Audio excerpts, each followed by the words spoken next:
So, welcome back, everyone. It's my pleasure to introduce Gregg Peck from the 2020 Hall of Fame inductee class. Gregg, welcome to the show, and thank you for coming. Hi, Dean. Glad to be here. Hey, you had three of my favorite people that I rarely get to see on, and between you and Todd and Alvy, really wish I could be around you guys more often. So it's great to be here, and thanks for having me. Hey, Gregg, that was some pretty good insight from Beltran. He did his homework. Yeah, he had notes and everything, and I like the nickname. I hadn't heard it before, the Mexican Magician. Well, Fabio called him the Magician. In the beginning, I used the word, and I still like it. I called him the Mexican Monster, and there was some fans that just said it was too derogatory. I spoke with Alvaro. He didn't say anything about it. But when Fabio started using the Magician, and I watch him up close, I mean, what he does with the ball, he's a magician. I get it. Yeah, that's a perfect nickname for him. And I noticed he made his hair disappear too. So I know. Well, speaking of hair, I need a barber to open real soon. But let's get right in. I have a couple of questions for you. What an impressive racquetball career, both professionally and as an amateur, and more importantly, as a junior. And that's really important today, that juniors continue to play racquetball. Your overall record is 147 wins and 76. That's as per ProRacquetballStats.com. What is your most memorable win and why? So are we talking juniors, pros? No, that's your pro. That's your pro record. So okay. I'm interested in your pro career. And what was your memorable win there? Yeah, so there were some big ones, but I mean, it doesn't get any bigger than winning. In my day, the DP Nationals were the biggest and the granddaddy of them all. So that was in '85, and I beat Andy Roberts in the quarters, Hogan in the semis, and Yellen in the finals. So ouch. Yeah, that was a pretty good win, and really just accelerated my career at that point. And so that has to be the biggest of them all. That I didn't know that you beat them back to back. So that's extremely impressive, and I can understand how it's memorable.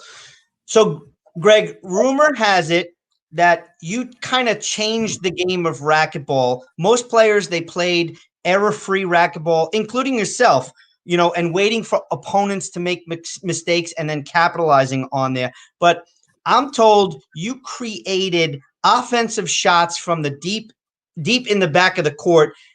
Did you invent the splat? And if so, how did that happen?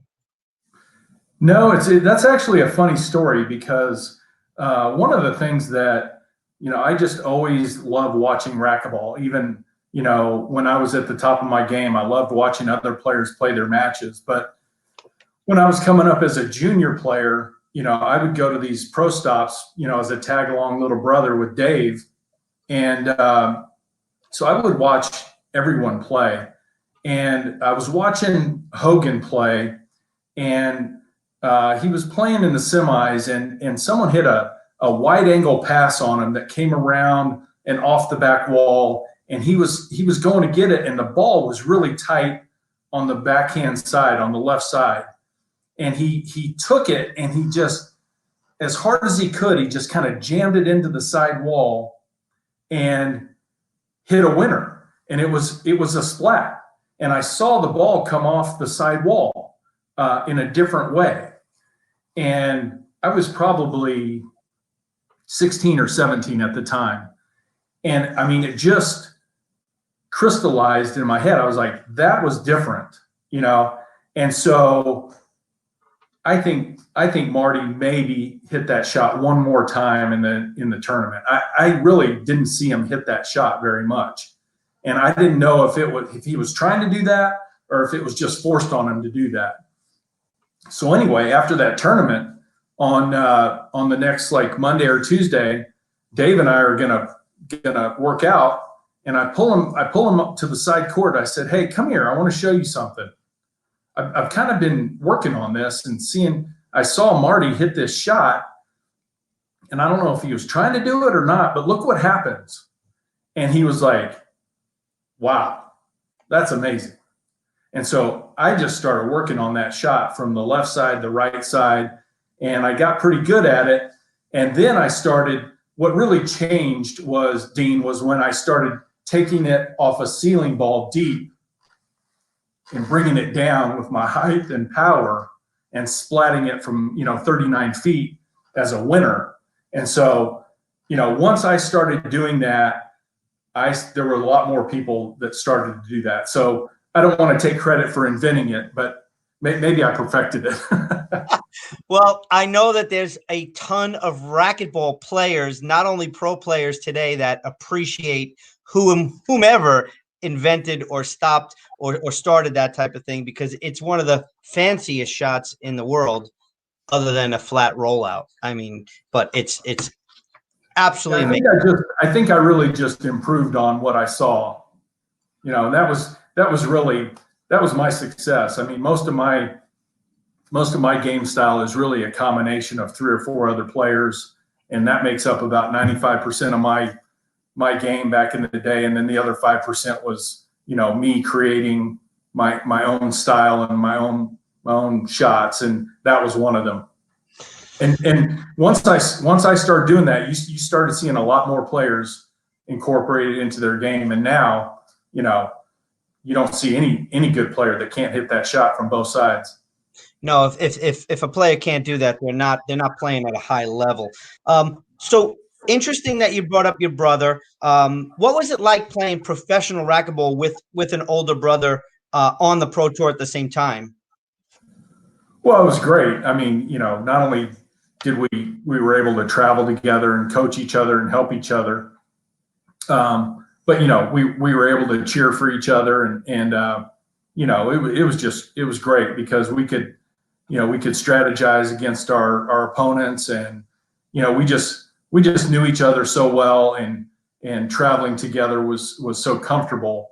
I laugh because Dave and I laugh about it because we were just creatures of habit, and we would get up and go have breakfast, and I mean, we always had breakfast at the same place, depending on the tournament, but we'd always go to the same breakfast spot, and literally we'd go have breakfast for an hour and wouldn't even probably say a word to each other hardly. Read the paper, have coffee, eat breakfast, and it was just almost silence, but it was just that comfortable silence, and so it was great. And a lot of it was, he opened the door for me in a lot of ways. I took advantage of my opportunities that he opened the door for me with, but there were a lot of definitely a lot of perks of being Dave Peck's brother. But there was also some things that weren't so good, which was having to play him sometimes. I bet you there. So now let's go into life after racquetball. How, as an athlete, were you prepared? And most importantly, what advice can you give to current players about life after racquetball? Yeah, that's a great question, Dean, because when I stopped playing racquetball, it was a little quicker than I really wanted to. I think I was 26, maybe 27 when I quit playing, and it really wasn't necessarily by choice. My contract was up with DP at the time, and I had gone through the peak of racquetball, and it had plateaued out. And at that point in time, there really wasn't a lot of bidding for my services. I was still ranked 5th or 6th at the time, and so I really just kind of decided, I think I better figure out what I'm going to do when I grow up. And so anyway, I had some contacts through, I was sponsored by Nike for 4 years, and I ended up meeting a really good friend in Austin that worked for Nike at the time, and he switched over to work for Reebok, and when in Reebok's heyday, and I told him, I said, hey, I'm really trying to. I think racquetball is over. This road has come to an end, and I need to figure out what I'm going to do when I grow up. And he's like, have you ever thought about, the sporting goods industry or footwear or apparel? And so he got me into the footwear and apparel business, and I've been doing it ever since. And so I've worked for some great companies. I mean, I worked for Nike. I work for Puma now, and I've just worked for some great companies. And I wouldn't have any of what I have today if it weren't for racquetball and that break. So the advice that I would give to young racquetball players is that I think that they're in a position where people want to meet them, and that's a good position to be in. And I was always open, and it's kind of my parents taught me this, but Dave was very much this way, very open to meeting new people and giving people time. And you never know who you meet and you run into. And I would have never thought that meeting this guy Gregg is his name from when he worked at Nike at the time, that he would be someone who helped me get into my next career. And so I think you have to be open to meeting new people and being gracious, and you never know what doors are going to open for you. So it basically comes down to relationships. Yeah, and Dave was always really big on developing relationships, and people always said Dave was one of the greatest guys off the court, and so there were just so many opportunities that opened up for us, just because we developed relationships as we went through our careers. That's interesting. I see a question in the chat box, and I definitely want to bring it up. So Sudsy is there. He said, ask him about when he met Jason and Sudsy for the first time. Hey, Suds. Good to see you, man. I see him every day on Facebook. Yeah, so Dave and I did camps up in Poughkeepsie, New York, which you're familiar with, Dean, that area. It's beautiful. So we're doing camps. I can't remember if Winterton had come in yet. He joined us a year or two after we started doing them. And so we would do an adult kind of 3-day camp, and then we would do a junior camp in between during the week. And then on the weekend, we'd do another adult camp. So we would have 50 kids come in on, it was either Sunday or Monday, and we'd have them all the way through Friday. Well, these two 10-year-old kids, I think that was how old they were. It was Jason and Sudsy come in the club for the camp. And I mean, they were probably louder than everybody else in the camp. Oh my God. I think they already had an entourage. I mean, it was unbelievable. And, we got them on the court. Well, I mean, they walk into the court to the club, and I mean, within 10 minutes, they're on the glass court. I think it was a 3-wall glass or 2-wall glass, side wall, back wall, maybe.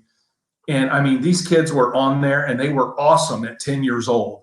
And I just remember thinking, oh my God, this is incredible, because, Dave and I have always had a passion for juniors.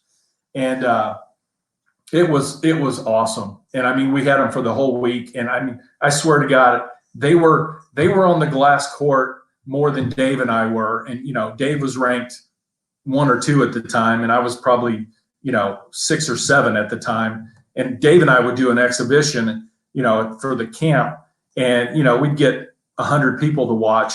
Sudsy and Jason were on there, and they'd have about 200 people watching. Well, I do recall them in those days. I've known them since then as well. So I definitely totally understand what you're saying. So